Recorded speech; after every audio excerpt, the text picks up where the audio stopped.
ఈరోజు నీ పక్షాన్ని కూడా దేవుడు అలాగే ఉండాలి.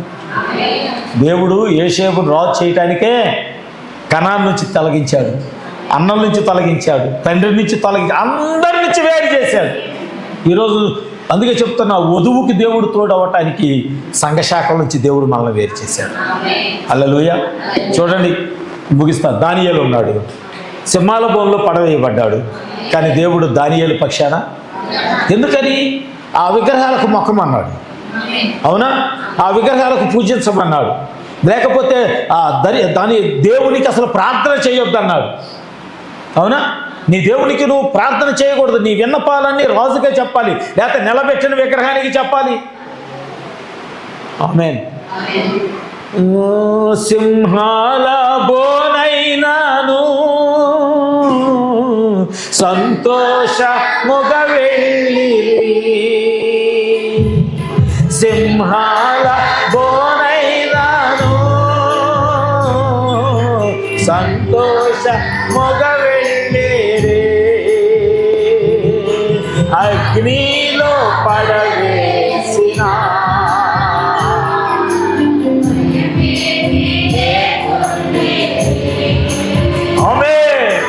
అగ్నిలో పడవేసిన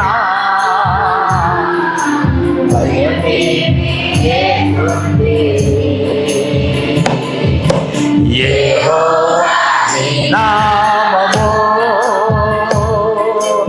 ఎంతో బలమైనది,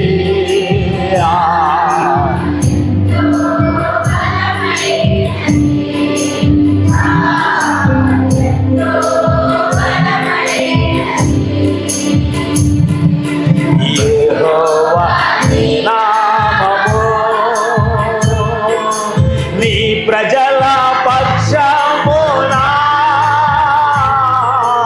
యుద్ధములు చేసిన దేవా.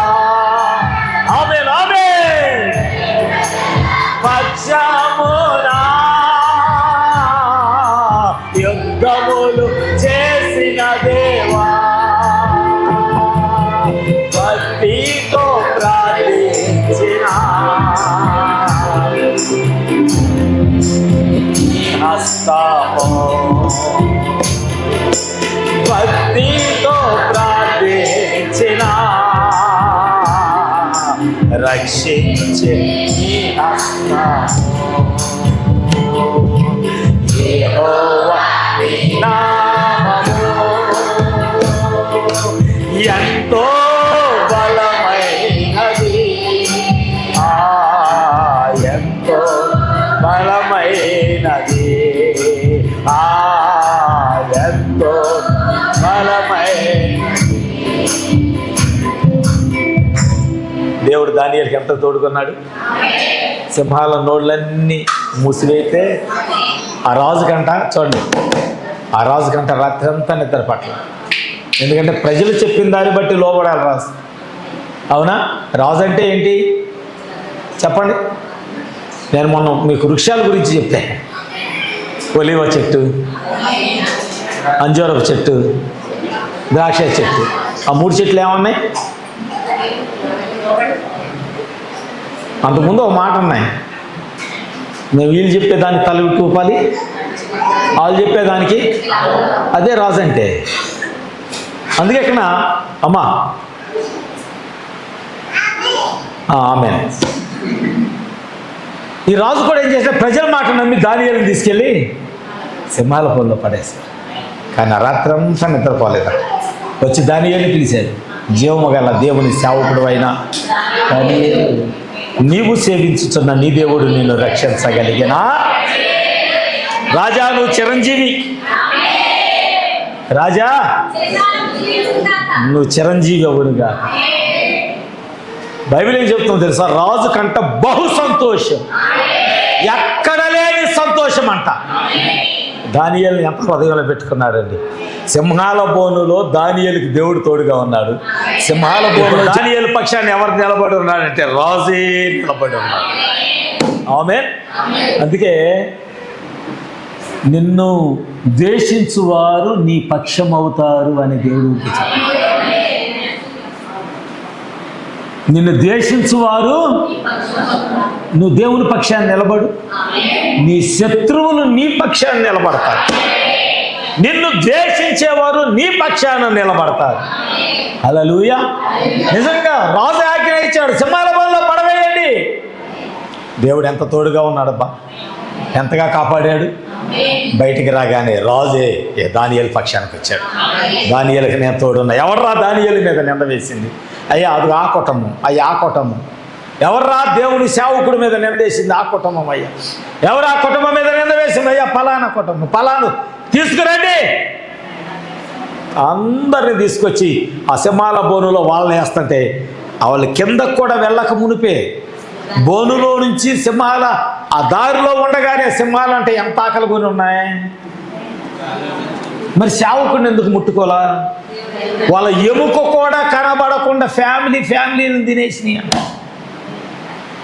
ఫ్యామిలీలు మొత్తం శ్రమల్లోకి వెళ్ళిపోయారు, మరణంలోకి వెళ్ళిపోయారు.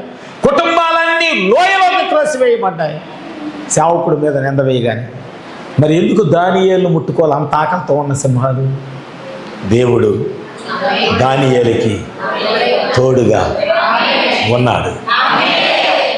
దేవుడు యేషేబుకి తోడుగా, దేవుడు దావీదుకి తోడుగా ఉన్నాడు. దేవుడు మోషేకి తోడుగా ఉన్నాడు. దేవుడు యెహోషువాకి తోడుగా. ఓ రోజున శత్రువులందరూ ఇజ్రాయేలుని చంపడానికి ప్రయత్నం చేస్తుంటే ఆ విషయం వాళ్ళకి తెలిసి అన్ని దారులు వాళ్ళని ఎదుర్కొంటా ప్రయత్నం చేస్తే ఫిలిష్తీయులు రాజు అన్నాడంట, అసలు మనం మాట్లాడుకుంటూనే వాళ్ళకి ఎట్ట తెలుస్తుంది? అరే ఎవడో ఇక్కడ ఇశ్రాయేలీయులు గూఢచారి ఎవడో ఉన్నాడు అంటే వాళ్ళు సైనికులు, అయ్యా ఎవరు లేరయ్యా, ఇశ్రాయేలీయుల పక్షాన దేవుడు ఉన్నాడు, వాళ్ళకు ఒక ప్రవక్త ఉన్నాడు, మన రాజ్యంలో మాట్లాడుకునేవన్నీ కూడా ఎలీషాకు తెలుస్తాయి. మనం చెవుల్లో గుసగుస మాట్లాడుకున్నా అక్కడున్న ఎలీషాకు తెలుస్తుంది అనగానే వాళ్ళందరూ సైన్యం అంతా ఎలీషా ఇంటి చుట్టుముట్టారంట. గెహాజీ బయటకు వచ్చి చూశాడు పొద్దున్నే. చూస్తే ఎవరున్నారు? శత్రువులు. పిలిచాడు, అయ్యా దైవజనుడా, మన చుట్టూ ఎన్నో కుటుంబాలు, సేవకుడు కుటుంబాన్ని కొన్ని లక్షల కుటుంబాలు చుట్టుముట్టాయి నాశనం చేయాలని. ఎలీషా బయటకు వచ్చాడు, చూశాడు. చూస్తే శత్రువుల సంఖ్య కంటే ఎక్కువగా ఎవరు కనబడుతున్నారు? నీ పక్షాన యుద్ధం చేసే దేవుడు ఉన్నాడు. హల్లెలూయా. నువ్వు దేవుని కొరకు నిలబడితే నీ పక్షాన యుద్ధము చేసే దేవుడు నీ కొరకు ఉన్నాడు. అందుకే ఆయన చెప్తున్నాడు, నీ కార్యాలన్నీ సఫలమవుతాయి, నువ్వు అనుకున్నవన్నీ నెరవేరుతాయి. ఆమేన్. నువ్వు బలహీనపడద్దు, నువ్వు ధైర్యం వహించు, నీ కార్యములన్నీ సఫలమవుతాయి. ఎలీషా బయటకు వచ్చి అన్నాడు, రే వాళ్ళ సైన్యం ఏముందిరా, మన పక్షమున ఉన్నవారు వారికంటే అధికంగా ఉన్నారు. మనలో ఉన్నవాడు లోకములో ఉన్నవారి కంటే గొప్పవాడు. హల్లెలూయా. ఈరోజు నువ్వు చేయాల్సింది ఒకటే, నువ్వు ఆయన దగ్గరికి వస్తే చాలు, ఆయన నీతో నిలబడటానికి దేవుడు సిద్ధం, నీ పక్షమున ఉండి యుద్ధం చేయడానికి సిద్ధంగా ఉన్నా. లేకపోతే దావీదుకి అలాంటి ధైర్యం ఎక్కడదండి? మిమ్మల్ని ముక్కలుగా తొనకలుగా చేసి ఈరోజు దేవుడు మీ కలేబరాలను దేవుడు మా చేతికి మిమ్మల్ని అప్పగించబోతున్నాడు. చేతిలో ఆయుధాలు లేనోడు అంత ధైర్యంగా మాట్లాడుతున్నాడు అంటే ఒకటే ధైర్యం, దేవుడు నా పక్షమున యుద్ధము చేయుచున్నాడు. దేవుడు నా పక్షాన. ఈరోజు దేవుడు మనతో నిలబడాలంటే మనము దేవునితో, ఆయన మన పక్షాన ఉండాలంటే మనము ఆయన పక్షాన ఉండాలి. అవునా? అందుకే మీరు చూడండి, బైబిల్లో ఇస్కరియోతు యోధ ఆయన వద్దనుకున్నాడు. ఇస్కరియోతు యోధ దేవుడు కూడా అన్నాడు, వాడు కూడా నాకు వద్దు. దేవునితో నడిచిన వాడే, దెయ్యాలు ఎల్లగొట్టిన వాడే, భక్తి చేసిన వాడే. ఏమనుకున్నాడు? దేవుడు నాకు, యేసు నాకు వద్దు. దేవుడు అనుకున్నాడు, యోధ కూడా నాకు వద్దు. కల్వరి సిలువలో ఆ దొంగ అనుకున్నాడు, ఈయన నాకు వద్దు. దేవుడు అనుకున్నాడు, ఈయన నాకు వద్దు. కానీ ఒక దొంగ అనుకున్నాడు, ఆయన నాకు కావాలి. దేవుడు అనుకున్నాడు, వాడు కూడా నాకు కావాలి. ఆమె నువ్వేం కోరుకుంటున్నావు? విసర్జిస్తావా? ఆయన పక్షాన్ని నిలబడతావా? నిర్ణయం నీది. నువ్వు అలా చేస్తే ఆయన నాకు కావాలి అని కోరుకుంటే నీ కార్యాలన్నీ సఫలం చేస్తావు. దేవుడి వాక్యాన్ని దీవించునుగా. హల్లెలూయా. ప్రార్థన చేసుకుందాం.